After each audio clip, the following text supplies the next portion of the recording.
오늘 예수님께서 제자들을 보내실 때 이렇게 특별히 오늘 10장에 가면 예수님이 이제 12제자를 뽑으셔서 그들을 보내시면서 주님이 그들에게 너희가 나가서 귀신을 쫓아내고 또 병든 자를 고치며 또 나병 환자도 고치고 또 죽은 자도 살리는 이런 권세를 주셨다 그랬습니다. 그래서 이제 그걸 쭉 설명하면서 오늘 10장 8절, 제가 이제 다 읽지 않고 한 절만 읽었는데 10장 8절에 가면 예수님께서 이런 권능을 너희가 받았으니 너희가 이제 받은 것을 가서 이제 주라, 이런 내용이 들어 있는데요. 우리가 이제 이것을 그냥 객관적으로 보면, 얼핏 보면 예수님께서 제자들에게 이런 권능, 눈에 보이는 가시적인 이런 권능들을 다 주셔서 나가서 일하도록 하신 것 맞습니다. 맞는데 사실은 이제 더 엄격히 말하면, 여러분, 예수님이 이 땅에 오셔서 예수님이 공생의 3년 동안 가는 곳마다 병자들을 고치고 귀신을 쫓아내고 그렇게 하셨지만 그게 예수님의 일이 다가 아니지 않습니까?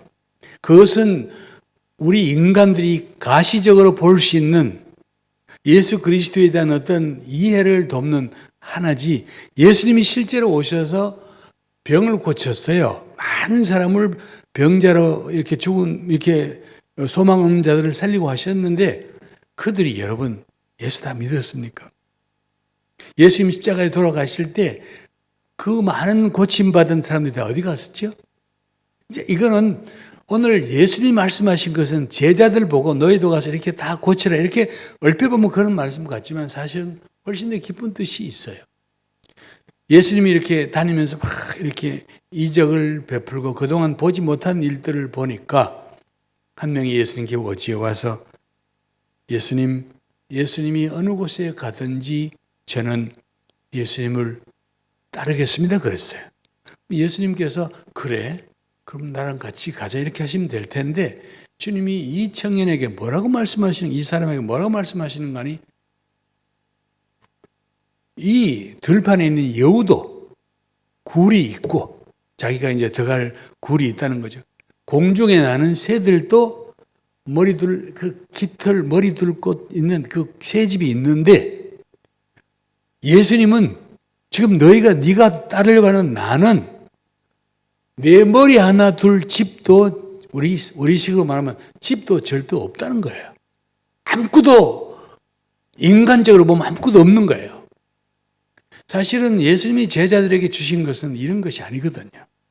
무슨 권세를 주셨거나 혹은 뭐 돈을 잘 버는 기술을 전수해 주셨거나 모든 사람을 막 기도하면 다 병이 나는, 사실은 그러지도 않았거든요. 오늘 예수님이 제자들에게 주시려고 했던 것, 예수님께서 제자들께 정말로 이제 너희가 거저 받은 것을 거저 주라 그랬는데 오늘 우리가 온 이 본문을 보면서 제자들은 과연 무엇을 거저 받았는가? 오늘 저와 여러분들은 예수님이 말씀하신 이 거저 받은 것이 뭔지를 한번 생각해 보셔야 된다는 거예요. 뭐를 거저 받았을까요? 오늘 저와 여러분들이 주님 말씀하신 건 너희가 거저 받은 것 주라 그랬는데 이 거저 받은 것이 무엇이고 그 다음 내가 거저 받은 걸 줄 것은 또 뭔 거예요? 오늘 우리가 여러분이 아마 이렇게 이 정도 설명하면 금방 감을 잡으실 거예요. 그렇습니다. 예수님 말씀하신 거저 받고 거저 주라는 것은 복음이에요. 예수 그리스도를 통하여 얻는 구원의 복된 소식이에요. 이거를 거저 받았으니 거저 주라는 거예요. 이게 오늘 이 본문에 얼핏 보면 거저 받은 거 가서 귀신 쫓아내고 병고 져주고, 여러분 그거 한번 보세요. 사람의 병이 고쳐지면 영원히 삽니까?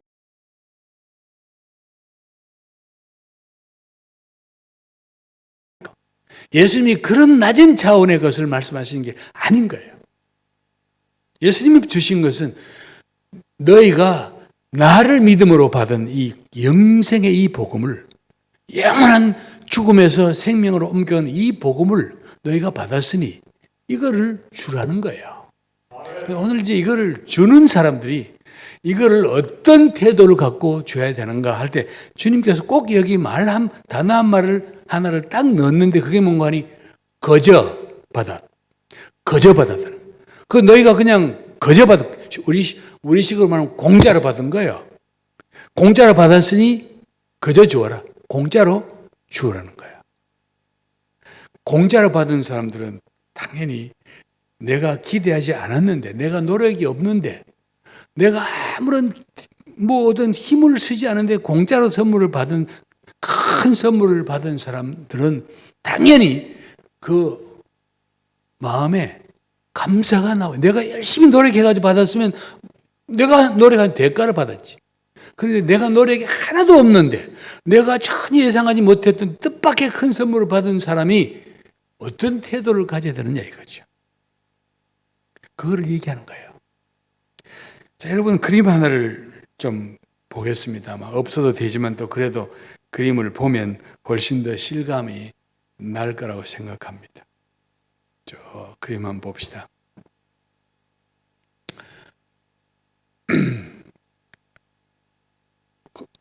크게 떴네. 여러분 저곳에 가 보신 분도 계실 거예요. 영국에 있는, 영국 저 서쪽에 있는 웨일즈에 있는 그 조그마한 도시 한쪽 구석에 있는 에버가본이라 하는 동네. 그 동네에도 그 동네 변두리, 우리나라 지금 공동묘지 같은 거기에 교회가 하나 있어요. 저 작은 교회가 있는데 저 교회가 어떤 교회냐? 1866년 우리나라에 예수를 알지 못하고 있는 이 나라에 복음을 전하겠다고 젊은 영국 청년이 성경책을 가득 들고 한국에 무역을 트기 위해서 들어오는 미국 상선을 타고 따라 들어왔다가 그만 예기치 않은 전쟁에 휩싸여가 이 사람은 선교사인데 같이 붙잡혀가지고 대동강가에서 목숨을 잃었거든요. 근데 이제 저분이 저 교회, 저 작은 시골 교회 목사님 아들이에요. 우리 토마스 선교사님 아버지가 저 교회 담임 목사님이에요.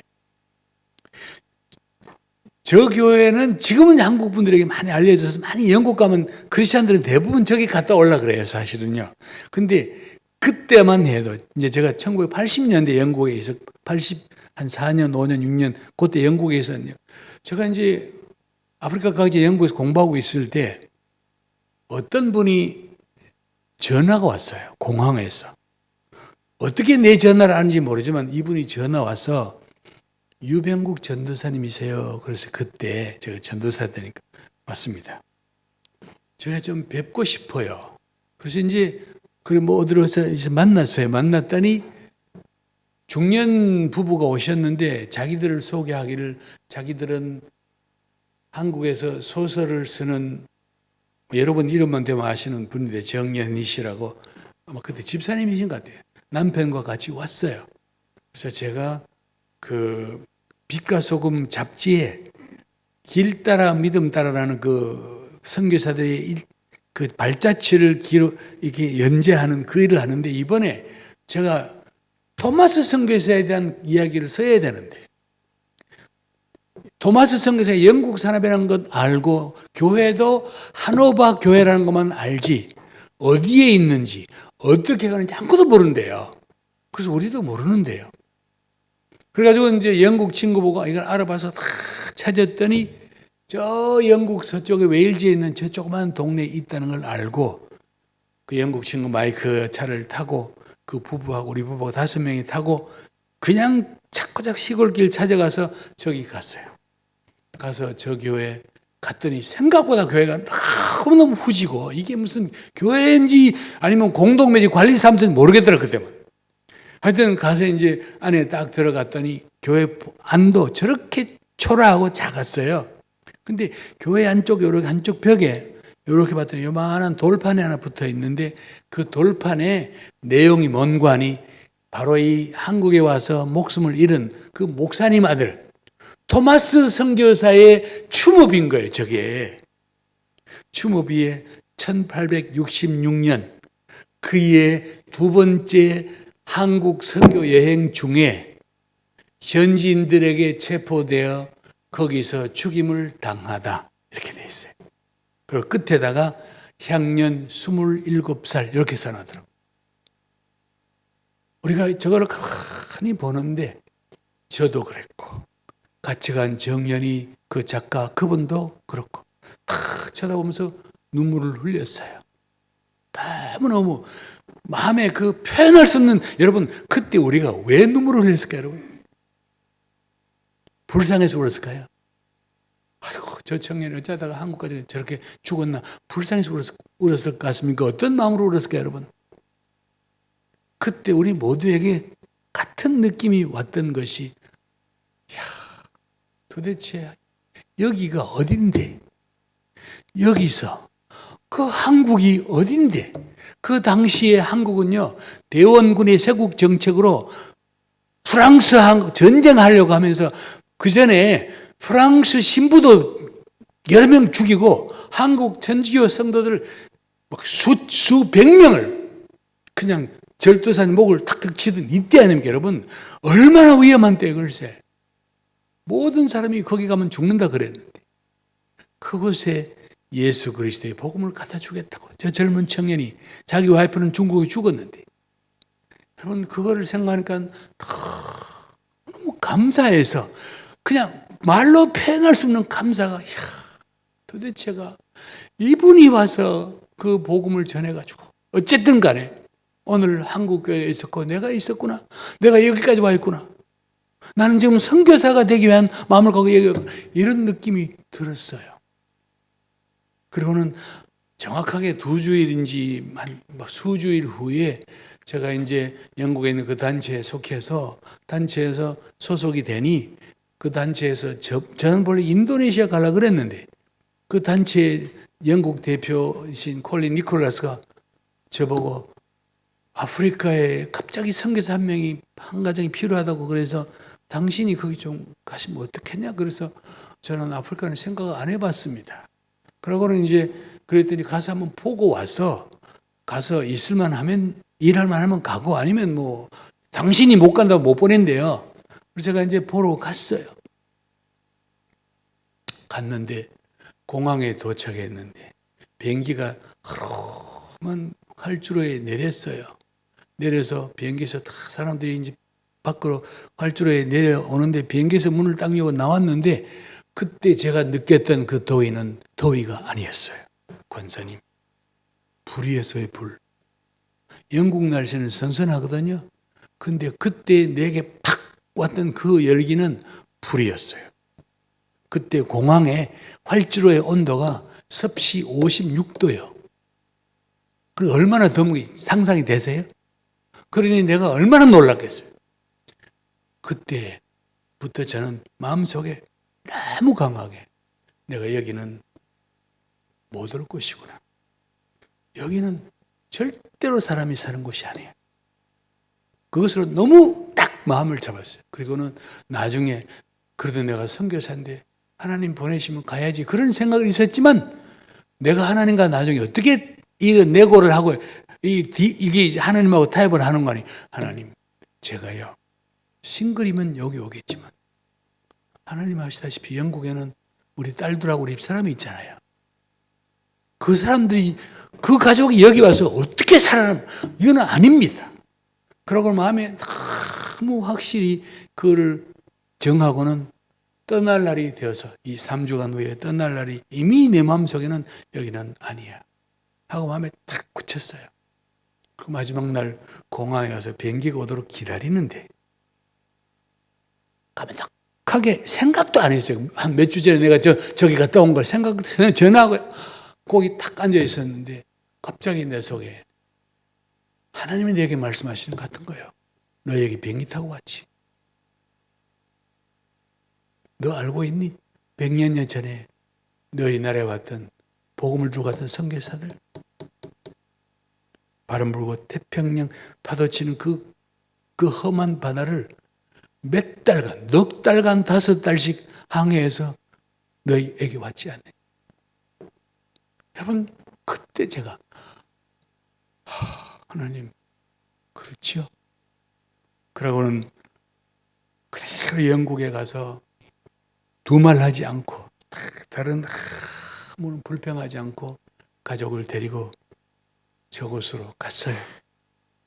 갔는데 아닌 게 아니라 아프리카의 삶은 살다 보니 살만했지만 살다 보니 권사님 사람이 사는 곳은 다 살아요.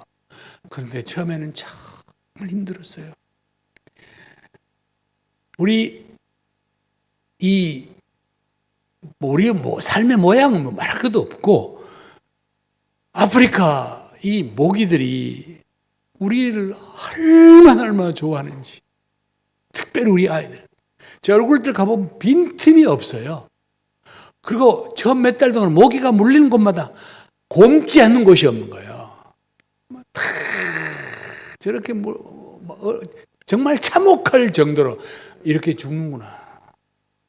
근데 어떤 데는 온 가족이 4명이 전부 다 말라리아에 걸려서 한 명도 돕지 못하고 땅바닥에 다 쓰러져가 신음하고 있을 때 동네 사람들이 와서 아프리카 사람 친절해요.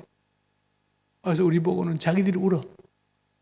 당신들은 우리 사람도 아닌데 왜 여기서 이 고생하냐요. 당신들은 우리나라 사람도 아니고 우리 종족 사람도 아닌데 왜 여기 와서 이 고생하고 살고 있네요. 그때 여러분 제가 저들에게 뭐라고 말합니까?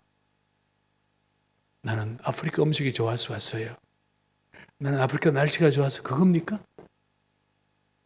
나는 내가 거저받은 이 복음을 내가 혼자 갖고 있을 수 없어가지고 내가 받은 거 당신들에게 주려고 여기 온 거야. 내가 받은 이 복된 소식을 나도 줘보려고 온 거예요. 그거거든요. 여러분 오늘 보니까 우리 추수감사절인데 과일도 있고 물론 오후에 위임식도 있지만 통상 우리가 오늘 추수감사주일 아닙니까? 추수감사절인데 앞에 추수가 붙으니까 자꾸 이제 이런 과일도 먼저 생각나고 넓은 들의 곡식 그거 생각나고 그래. 맞습니다. 본래 시작이 그렇게 됐으니까요. 그런데 사실은 우리가 이제 여기에 너무 집착하다 보면요. 어떤 계절이나 이런 거 집착하다 보면 이게 자연스럽게 우리가 본의 아니게 이게 좀 물질적이 돼요. 이게 가시적인 것이 돼요. 그래서 농사가 올해는 잘 됐는가? 이걸 먼저 생각해요. 지난 1년 동안 우리 아이들 탈 없이 잘 커졌는가? 이 코로나 기간 동안에 우리 가족이 병 없이 죽지 않고 잘 살아남았는가? 우리가 하는 사업이 잘 됐는가? 이런 쪽으로 계속 생각을 해서 이제 이러다 보니 이게 좀 상대적이 되는 거예요. 만약에 권사님 올해 농사가 됐는데 농사가 추수하기 직전에 그냥 태풍이 와가지고 나락이 다 죽어버리면 썩어버리면 그거 말이 그렇지. 그런 상황인데 추수감사절 하면 우리는 초월해서 어떤 상황인데 감사해야지 하지만 그게 막상 쉽지가 않거든요. 올해 이 코로나 때문에 장사가 폭삭 망했는데 지금 이 추수감사 들으니까 하나님 추수감사 감사합니다. 이게 생각이 일어납니까 여러분? 우리가 인간인데 이렇게 이제 자꾸 어떤 이런 것을 생각하면 우리가 자꾸 이게 상대적이 되고 물질적인 감사가 되는 거예요. 물질적인 감사 당연히 필요하죠. 그런데 오늘 제가 여러분과 나누고 싶은 것은요. 정말 우리가 하나님 앞에 정말로 감사할 게 뭔가 이거를 얘기해. 예수님도 그걸 말하는 거예요. 네가 정말로 진짜 받은 게 뭐냐. 병 고치는 거, 귀신 이런 것은 차원 낮은 것이고 네가 진짜 받은 게 뭐냐. 네가 진짜 받은 거 나에게서. 우리가 진짜로 예수님께 받은 게 뭐냐 이거죠. 이거를 생각하지 못하면 자꾸 나는 좀 감사를 하긴 해야 되는데 이 상황에서 감사하기가 조금 꺼려. 그리고 교회 직분 때문에 감사하는 흉내라도 내야 돼요, 여러분. 이게 이제 물질적인 것이 자꾸 하다 보면 그래 되는 거예요. 내가 몸이 지금 아파 죽겠는데 어떻게 내가 감사하는 이런 생각이 들어요, 글쎄. 우리가 신앙 차원이 높아서 이런 거 다 초월해서 언제나 감사해야 되는데 우리가 이 육신을 입고 있다 보니 우리도 모르게 이 상황에, 환경이 자꾸 이렇게 지배를 받는 거, 그거 나쁜 게 아니거든요. 어쩔 수 없는 거예요. 제가 어제 이 메시지를 좀 마무리를 이렇게 하면서 갑자기 내가 옛날에 오래전에 들었던, 최근에 부르지도 않았는데, 나 가진 것, 가진 재물 없어도 하는 이 찬양, 그게 갑자기 가사가 생각나서 인터넷에서 쳐봤더니 가사가 많이 나왔는데 그 중에 음악과 같이 있는 걸 딱 들었더니 그 음악이 딱 나오는 순간에 막 갑자기 내 눈에서 막 눈물이, 내가 티슈를 2장 반을 적셨거든요. 나 가진 재물로. 그래서 하면 내가 그 중에 하나를 캡처해가지고 내가 우리 전사님하고 좀 들어달라 그랬어. 한번 잠깐 들어봅시다.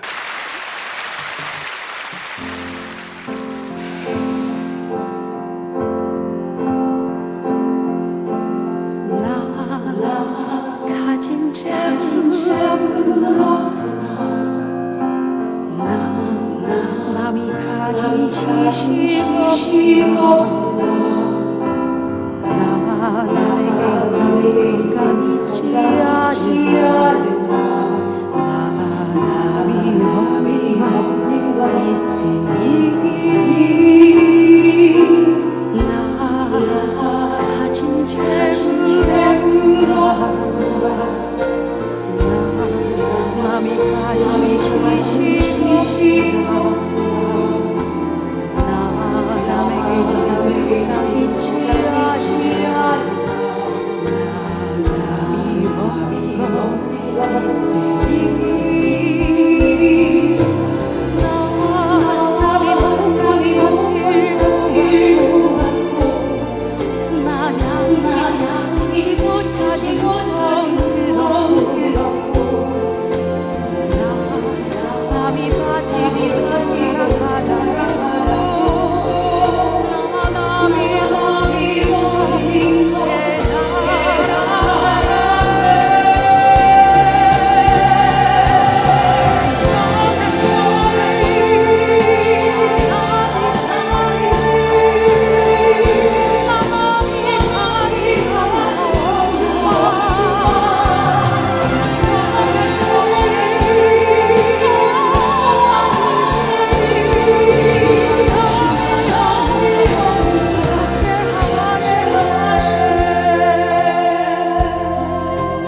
여러분, 저 앞에 저기 있는데 저분 누군지 아시죠? 송명희 씨 아닙니까? 여러분, 내가 물질적으로 생각하면 저분이 도대체가 뭐 어떻게 여러분 감사할 수 있겠어요? 저 몸인데 말도 못하는데, 평생을 앉지도 못했는 분인데, 서지도 못하고. 여러분, 만약에 우리가 어떤 내게 주어진 어떤 가시적인 감사면 저분은 저 가사를 쓸 수가 없는 거 아니에요. 근데 우리가 갖고 있는 감사는요, 저와 여러분이 갖고 있는 감사는 그래서 이런 차원의 감사가 아니라는 거예요. 남들이 알지 못하는 내가 봤다는 거 아니에요. 남들이 볼 땐 내가 완전히 저렇게 장애인으로 이렇게 그냥 살지만 남이 없는 걸 내가 갖고 있다는 거 아닙니까? 여러분은 송수명이보다 낫잖아요. 아니에요? 우리는 건강한 몸도 갖고 있잖아요. 거기다가 우리는 예수 그리스도를 알고 있는 거예요. 글쎄. 남들이 알지 못하는 예수를 갖고 있는 사람들 아니에요. 우리가 받은 이거라는 거예요. 이거에 대한 감사를 가지고, 자, 이걸 내가 진짜로 감사한다면 그 다음에 네가 어떻게 할 거냐? 거기 예수님이 그걸 네가 거저 받았지? 뭐를 거저 받은 거예요? 성령에 뭐를 거저 받았죠? 구원을 받은 거 아니에요? 그거를 거저 주라는 거 아니에요? 글쎄. 저희가 선교하는, 요즘 하는 선교는 제가 이제 아까 우리 이재백 목사님 말씀하신 것처럼 한국 본부를 맡아가지고 한국 사람들이 많이 들어와서 500명이 넘게 들었어요. 그러니까 우리 단체에서 한국 사람이 너무 많아졌어요. 좋은 의미로. 그러니까 다른 나라는 미국, 영국, 뭐 호주 이런 데는 선교사가 계속 없어져. 그러면 선교사가 국제단체가 되려면 여러 나라 사람들이 같이 들어야 되는 거잖아요. 그래서 우리가 어디서 서양에는 들어온 사람이 없고 이제 한국 교회도 선교사 줄어. 그럼 어디 가서 선교사를 찾지? 그래서 우리가 지도를 펴놓고 영적인 지도를 가만 보니까 그래도 선교사를 뽑을 수 있는 곳이 필리핀, 인도네시아, 베트남, 이집트, 루마니아, 우크라이나, 인도 같은 나라인 거예요. 그리고 우리가 이제 이쪽 나라에다가 집중해서 이제 선교를 동원하러 가는데 제가 이제 모든 나라 거 다 말씀드리지 못하고 인도, 한 나라, 인도에 대한 얘기를 좀 하려고 그래요. 여러분, 인도는요, 제가 지금 저희가 그 지도 한번 봅시다. 지도를 보면, 나왔네, 벌써. 못 봤구나. 여기 인도는요, 이게 인도 본토, 이쪽 이게 본토인데, 동그라미 쳐 있는 곳도 인도인데, 인도는 인도인데, 사람이 인도 사람이 아니에요. 사람은 우리 중국 사람, 미얀마 사람, 이쪽 아시아 얼굴을 갖고 있는 사람들이 저 동그라미, 동북 인도라 그래요. North East India. 동북 인도예요. 근데 저기에 교회가 많다. 저기에 크리스천들이 많다는 소문을 듣고 우리가 이제 저기에 동원하러 가야 되겠다. 그래서 저것을 여러 지역을 가는데 여러분, 이거는 참 현장에 안 가신 분들은 이해를 못 하실 일이에요. 지금 우리가 이제 집차를 우리 팀이 가는데 저쪽 다음 지역에서 동원 집회가 준비돼서 가는데 저 화살표는 산 꼭대기 절로 간다는 거예요. 그래서 나는 저 산 너머에 있겠구나 하고는 이제 차를 출발을 했는데 큰 산 하나를 넘었더니 운전사가 아직도 3개 남아 있대요. 그래서 그 다음 산을 또 한참 넘었더니 2개 남아 있대요. 3개 남아 있대요. 여러분, 가는 길이 저 높은 산에 뭐가 있을 것 같지요? 뭐가 있겠어요, 글쎄. 그런데 가는 길이 포장이 되어 있는 곳도 아니고 어쩌면 그렇게 우리나라 길은 참 세상에 정말 좋은 나라예요. 길 보면요. 포장이 지금도 안 되어 있어요, 글쎄. 포장도 안 되어 있고, 길도 밑에 절벽 낭떠러져 돼 있고, 그냥 어떤 데는 저 산에서 물이 내려 길을 해가지고 지륵탕 그냥 굳게 논이 곳도 있고요. 차가 빠지고 그래. 어떤 데는 우리가 가서 섰는데 산이 지금 길이 구름보다 더 높아요, 권사님. 구름이 지금 내 밑에 있다는, 지금 구름 내 밑에 보이잖아요. 그만큼 높아요. 근데 저걸 가면서 계속 사람들이 아니 이후에 뭐가 있을까 싶은 거예요. 근데 길이 포장이 안 돼 있으면 앞에 추록이 가면요, 다른 차가 가면 먼지하고 저게 앞이 안 보이거든요. 추월도 못해. 길이 좁아가지고 그냥 따라가야 돼. 안 가면 몰라도. 저렇게 탁 가서 저 차 뒤에 따라가서 쫙 가니까 세상에 저 산 꼭대기에 뭐가 하나 보여요, 권사님. 이쪽 끝에서 몇십 미터밖에. 그리고 가까이 저렇게 보였는데 가까이 갔더니 저게 저 교회. 산 위에 무슨 저런 교회가 있냐? 그런데 저는 저곳에 갈 때마다 저 험한 길을 가면 꼭 현지에 도착하면 하루 정도는 저렇게 알아 누워야 돼요. 그게 거리가 146km밖에 안 되는데, 권사님. 146km, 한국에서 146km, 1시간 반이면 가요. 무조건. 2시간 안에 가요. 그런데 146km를 7시간 반 만에 갔어요. 그러니까 얼마나 길이 험하나 그랬어요. 그러니까 저 높은 곳에 세상에 제가 지금 2019년, 2017년, 2018년 이때 가도 저렇게 길이 험했는데 120년 전이면 저곳이 어땠겠냐 그랬어요. 저기는 사람들이 못 가는 곳이에요. 그 산 위에는 워낙 무서운 사람이 살고 있어서 아무도 그런데 저곳에 선교사들이 간 거예요. 그래서 영국에서 온 사람들, 미국에서 온 선교사들이 간 거예요. 침례계 선교사들, 장로계 선교사들이 갔어요. 모든 사람들이 거기는 죽어. 그런데 그야말로 죽으면 죽어야지. 그러고 올라간 거예요. 저 높은 곳에. 우리가 지금 차를 타고 7시간 반 걸렸는데 저들은 걸었으니 몇 시간 며칠이 갔겠냐 생각해 보세요. 위험한 곳에. 저렇게 가서 어떤 분들은 저기서 돌아가신 분도 계시고 어떤 분들은 심지어 아이들까지 들어간 분도 있어요. 아이들까지 들어가서 아이들을 잃은 분도 많이 있어요. 한국도 그랬잖아요. 한국도 선교사 초기 아이들 이런 사람 많거든요. 저곳에 가서 산 꼭대기 올라가니 글쎄. 그 높은 산이 해발 1444m예요. 저 위에 큰 도시가 있는 거예요. 저렇게. 저 산꼭대기 위에. 저 산꼭대기 위에, 예? 이 교회들이, 저 교회 안에, 집회하는 교회인데 저 안에 들어갔더니 권사님 주일날 성가대가 절에 글쎄. 저 산 위에, 저기 예배 드리는 이 사람들 모습 한번 보세요. 우리하고 다른 거. 다른 정도, 저거 이제 저 강사라고 앞에다 세웠는데. 저기 교회 아니거든요. 저 산 위에 있는 교회 안. 저 예배, 이제 이분이 담임 목사님들 그냥 정말 수수해. 예배 차림만 보세요. 옷차림 보시라 다 정장 입고 와야 신사 차림으로 다. 저게 저 교회예요. 뭐 저런 교회 한두 개겠냐 그랬어요. 근데 저런 교회, 저 교회는 얼마나 큰지. 한 번 예배 드릴 수 있는 좌석수가 9,000석이에요. 9,000석. 서울에 가면 가장 큰 순복음 교회 빼고 가장 큰 교회가 사랑의 교회인데 거기도 한꺼번에 6,500명밖에 못 들어요. 근데 저기는 9,000명이에요. 9,000명이. 얼마나 큰, 저 산 위에 있는 교회들이에요. 근데 저들 보고 가서 내가 선교하세요. 그랬더니 이분들이 하나같이 우리는 선교를 못한다는 거예요. 그리고 왜 못합니까? 우리는 너무 가난하대요. 아니 이 큰 교회를 갖고 가난하다 하십니까? 인도가 본래 가난하대요. 하기야 아까 그 큰 교회 있잖아요. 저 큰 교회 목사님이 한 달 사례금을 30만 원 받는 거예요. 이해가 되세요, 권사님? 실제로 그런 거예요. 그러니까 그분도 말이 맞기는 맞아. 그런데 우리가 이제 어떻게 어프로치했나?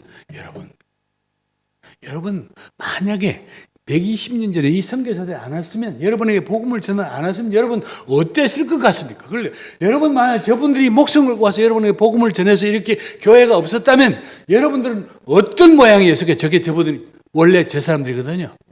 산 위에서 이웃 종족 목 배운 남자들, 목 배우는 영어로 헤드헌터라 그래요. 목 배우는 사람들이에요. 그래서 목을 많이 배우면 그가 강하고, 그렇게 많이 배운 사람 용사예요. 이런 사람들이, 이렇게 살아온 사람들이, 저 사람들이. 그런데 내가 한번 생각해 보시죠, 여러분. 여러분이 복음을 몰랐으면 어떤 삶을 살아갈까. 지금 저렇게 우상을 섬기거나 저렇게 우상 사제들에게 절하거나 저런 꼬라지를 샀을 게 아니냐 이거죠. 지금 만약에 복음이 없었으면 바로 옆에 동네에서 저렇게 예배 드리고 있잖아요. 우리가 얘기하거든요. 사람들이 저렇게, 인간이 저렇게 사는 모습들 여러분 아닙니까? 이렇게. 자, 여러분, 제가 이제 저 교회가 집회를 하는데 목사님이 이제 3일간 집회하는 거예요. 근데 이제 집회 중에 제가 목사님하고 앉았어요. 담임 목사님이 저분이신데, 목사님 교회는 세운 지 얼마 되셨어요? 그랬더니 60년 된 심내 교회인데, 그래요. 그러면 목사님 교회의 성도 수는 어떻게 됩니까? 그랬더니 등록 교인은 3만 명인데 주일날 예배에 참석하는 사람은 2만 5천 명이래. 그래서 내가 목사님께 물었어요. 목사님, 그러면 3만 명 교회가 60년 된 교회인데 목사님 교회에서 해외에 선교사는 몇 명을 보냈습니까? 이렇게 물었어. 목사님 갑자기 당황을 하셨어요. 그러시더니 우리 교회에서는 보낸 적이 없고요. 우리 교회 교인들 중에 선교사들을 개인적으로 후원하는 사람이 있다고 들었습니다. 그랬어요. 저도 모르게 동문가적인 그게 나와가 나도 모르게, 목사님, 그건 아니지 않습니까? 선교사들이 목숨 걸고 와서 세운 이 교회에, 교회가 이렇게 온 주민이 100% 다 예수 믿는 이 도시가, 이 큰 교회를 갖고 있는 교회가 어떻게 선교사를 한 명도 안 보냅니까? 그건 아니지 않습니까? 저 목사님이 한 말 더 듣더니 충격을 받았어.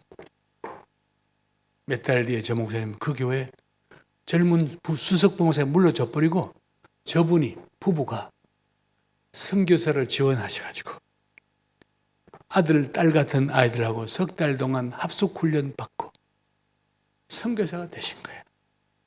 우리 유액 선교사가 된 거예요.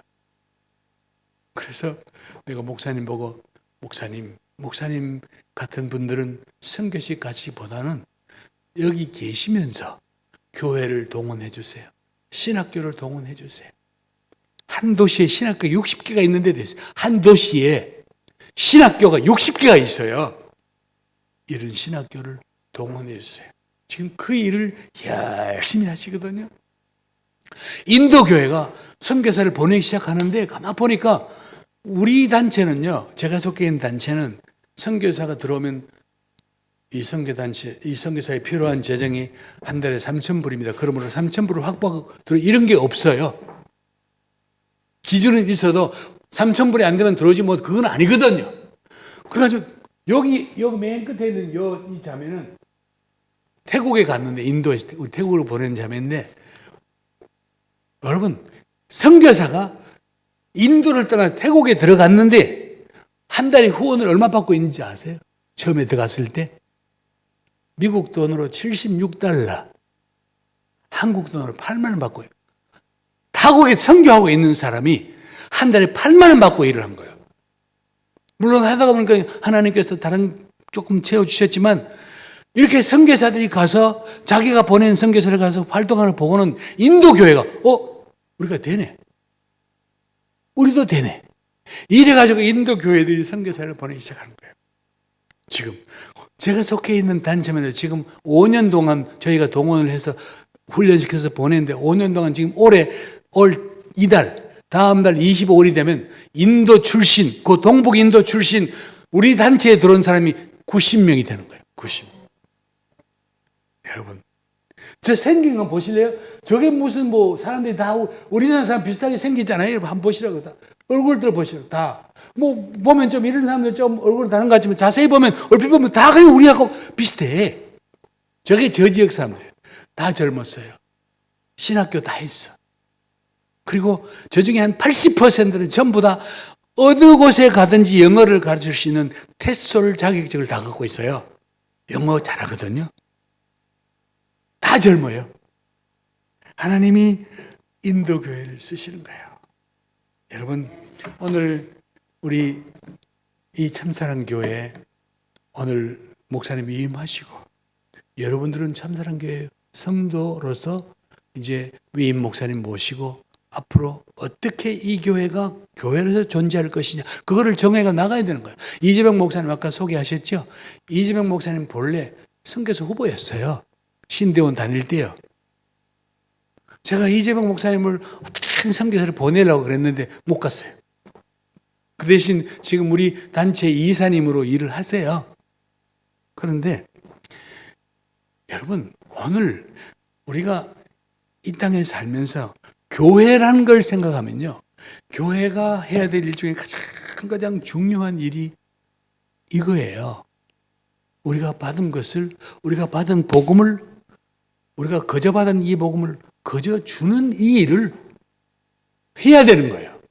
근데 어떤 사람은 태어나서 복음을 수천 번 들었어요.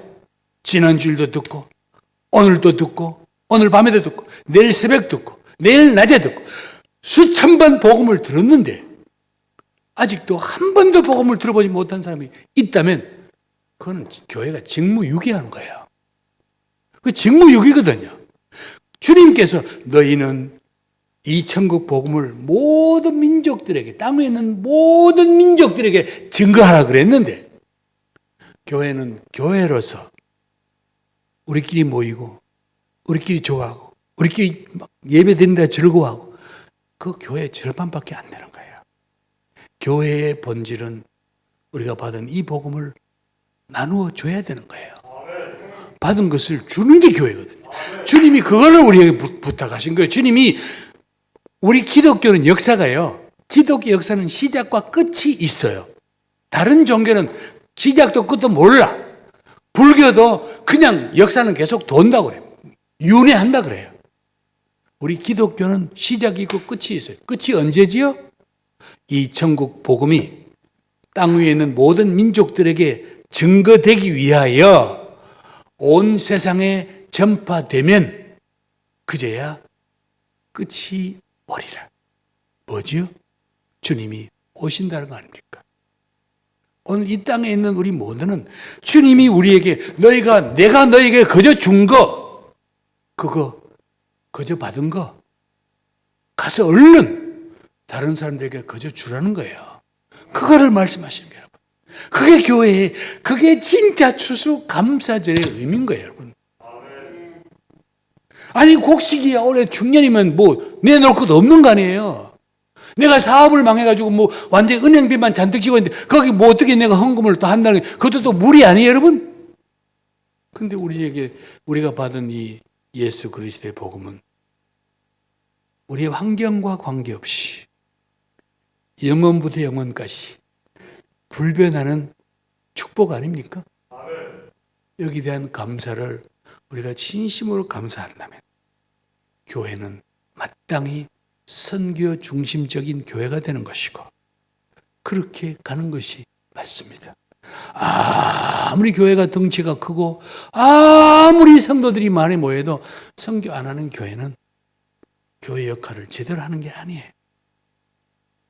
오늘 주님은 저와 여러분 보고 우리가 받은 이 복된 소식을, 우리가 받은 이것을 값없이 받은 이 복된 소식을 값없이 빨리 주라는 거예요. 그 일에 우리 참사랑교회가 귀하게 쓰임받았으면 너무너무 좋겠다. 그런 마음으로 이 말씀을 전했습니다. 기도하겠습니다. 사랑하는 주님,